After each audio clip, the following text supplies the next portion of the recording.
नमस्कार मित्रांनो, महाराष्ट्रात अनेक जिल्ह्यांमध्ये सध्या जिल्हा परिषद आणि पंचायत समितीच्या निवडणुका सुरू आहेत।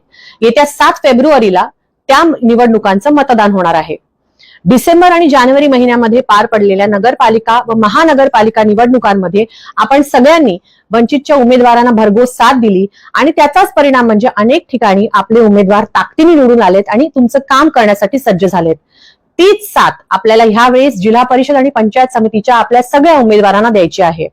गेल्या अनेक वर्षांमध्ये सातत्याने महाराष्ट्राच्या प्रश्नावरती ठाम भूमिका घेऊन वेळीस सरकारला धारेवर धरून धरणे आंदोलन करत वंचितनी आपली भूमिका स्पष्ट मांडलेली आहे। ओबीसी आरक्षण असो, मुसलमानांवर होणारे अत्याचार असो, बहुजनांवर होणारे अत्याचार असो, महिलांची सुरक्षता असो, युवकांसाठी रोजगार कसा उपलब्ध होईल ह्यासाठी असो, आपल्या कृषी क्षेत्रावर होणाऱ्या एकूणच आघात असो, या सगळ्या प्रश्नांवरती वंचित बहुजन आघाडीने ठाम भूमिका घेत आपलं काम केलेलं आहे। एक सक्षम विरोधी पक्ष म्हणून आज वंचित महाराष्ट्रामध्ये काम करत आहे। आपली साथ गरजेची आहे। एक संधी वंचितला असं म्हणून आपण ह्या प्रवासामध्ये पुढे जात आहोत।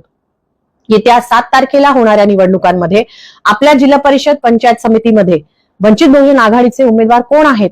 सर्वत्र आपली निशाणी ही गॅस सिलेंडर आहे, तरी सुद्धा तुमच्या भागामध्ये जर एखाद दुसऱ्या उमेदवाराला वेगळं चिन्ह मिळालं असेल तर त्याची माहिती घ्या आणि शिवशाहू फुले आंबेडकर विचारधारेला मानणाऱ्या सगळ्या कार्यकर्त्यांना, सगळ्या जनतेला विनंती आहे की यावेळेस वंचित बहुजन आघाडीच्या सगळ्या उमेदवारांना आपण बहुमताने विजयी करा। धन्यवाद। जय हिंद, जय महाराष्ट्र, जय भीम, जय शिवराय, जय संविधान।